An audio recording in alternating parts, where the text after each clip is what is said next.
Live Kuya. muna po tayo mula sa Hong Kong. Puntahan natin si Attorney Reggie Tonggol, ang ever-active na Hong Kong team. Attorney Reggie, good morning.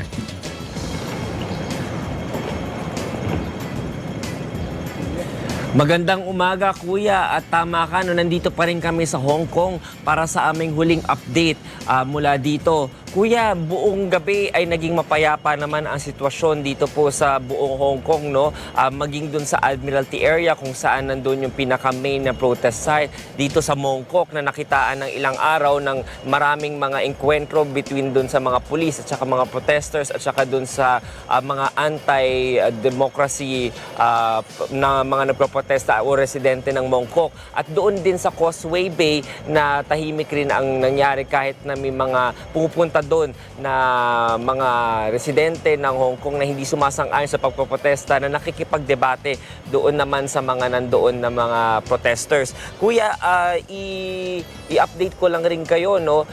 Natutuwa yung isa sa mga nag-oorganisa nito at isa sa mga nagpasimula nitong protesta na ito na si Joshua Wong. Siya po yung leader ng scholarism. Natutuwa siya dahil yung isang grupo rin, yung Federation of Hong Kong Students naman, ay nagkaroon na raw ng parang kasunduan na makipag-usap nga with the government. Pero kuya, ang sabi naman ng isa rin na pasimuno rin ng protesta nito, isa sa mga leader at tinitingala dito ng mga pro-democracy na aktivista na si Benny Tai, na medyo bakit daw kung talagang sincero daw ang Hong Kong na makipag-usap dun sa mga estudyante na nagproprotesta, bakit daw yung mga maliliit na detalye nung meeting ay hindi pa makapag-compromise doon? Kasi kuya, no, hanggang sa ngayon meron lamang na kasunduan na magkakaroon ng meeting ngayong linggo na to o magsisimula ang meeting ngayong linggo na to. Ngunit wala pang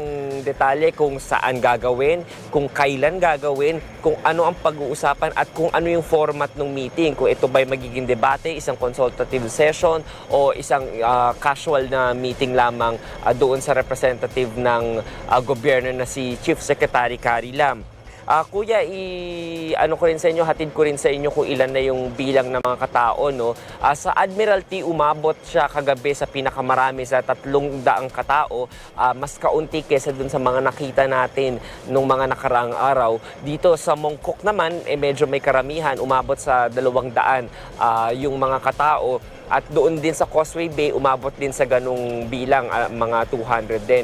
Ngunit kuya, habang lumalalim yung gabi at saka habang lumalapit yung madaling araw rin, medyo nagdudwindle yung mga tao, kumukonti. Umuuwi kasi sila sa kanilang mga bahay. At pagkatapos naman kuya, pagdating ng umaga katulad ngayon, no, mas kaunti pa ang mga nagsistay dito sa mga protest sites. Dahil na rin sa umpisa na ng pasok ng eskwela, umpisa na rin ang pasok ng trabaho. Pero ang ini-ensure ng mga umaalis dun sa mga protest sites, kuya, ay sila ay babalik every time na meron silang free time, babalik sila doon sa protest area. So far kuya, no, ang ilan sa mga developments din, 50 abogado, tsaka ilang mga private citizens sa mainland China naman ang nagbigay ng statement ng pagsuporta sa mga ginagawang pakikipagprotesta at pakikipaglaban dito ng mga estudyante sa Hong Kong. Sinabi nila kuya na nasa batas naman ng Hong Kong o yung basic law nila na sila ay mabigyan ng universal right to suffrage at merong basehan ang pakikipaglaban na ginagawa ng mga protesters dito. Habang ang mga bigwigs naman sa financial industry dito sa Hong Kong ay naglabas naman ng open letter doon sa mga nagproprotesta at sinabi nila kuya naman na ang ginagawang pagproprotesta ay walang naidudulot na maganda sa ekonomiya. So kuya, iikot ko lang kayo ng sandali dito sa kinakatayuan namin dito sa lansangan ng Argyle Street na malapit sa CU Choi Street, no? Andito kami kasi dito malakas yung signal ng live view kaya medyo malayo-layo kami dun sa protest site area. Kita natin dito, no, merong mga anti-riot police na nandito, mga 5 sila. At pagkatapos nakikita nyo pa rin dito yung barikada sa street na to, dito sa kanto na to. hindi inaalis yan ng mga pulis. Kahit na makikita nyo, walang nagbabantay dito ng mga protesters. Tas kuya, dito sa kabilang side, okay na yung daloy ng trapiko. Pero itong Argyle Street, siguro mga 2 blocks to 3 blocks ang hindi pa rin madaanan. At ito yung pasukan ng MTR at tumatakbo yung ating mga Hong Kong news team sa likod ni RG. At doon kuya, nandun talaga yung pinaka main hub dito. Yan yung kanto ng Nathan Road tsaka Argyle Street. So, itong buong stretch na to ng Argyle Street, 3 blocks nga hindi madadaanan. Plus, siguro mga 2 to 3 blocks din sa Nathan Road ang hindi madaanan. Kikita nyo, no, medyo masisilip nyo ng kaunti yung area dun sa likod ng protest area dahil na nga sa kaunti yung mga protesters na kasalukuyang nandoon at yung iba nagigising pa lang ngayon. Napakalamig ng klima dito kaya medyo siguro lumamig na rin ang mga damdamin ng mga tao dito sa Mongkok area.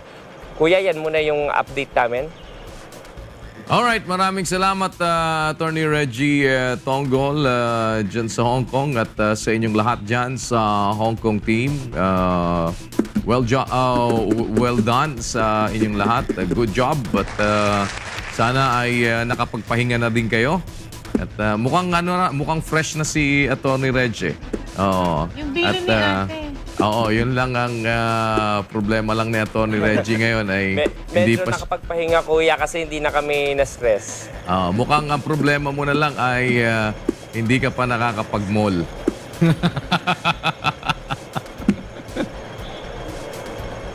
Oo nga kuya. Hindi na ako makakabili ng pasalubong kuya. Ayan meron na kagad Meron na kagad sa inyo Meron na kagad na pauna sa inyo. Hindi na siya makakabili ng pasalubong. Ay, ganun. Magbilin pa naman si ate, Attorney Red. Nami-miss ka na daw ng mga taga Good Morning Kuya at Correct. umuwi ka na kagad kasi meron pa kayong pupuntahan sa Africa. Kaya Ebola naman. Ebola naman. Ebola naman. kaya naman na i-cover nyo ang Ebola coverage. Ayan. At maraming salamat at least papatapos na yung mga usapin ngayon dyan sa Hong Kong and sa lahat sa inyo dyan, ang Hong Kong team. Maraming salamat sa mga taga, ayan, sila Ferdy, yung mga kasama, lahat ng ating Hong Kong team dyan at yung mga tumulong sa atin dyan. Sino-sino yung mga kasama mo dyan, Attorney Reggie?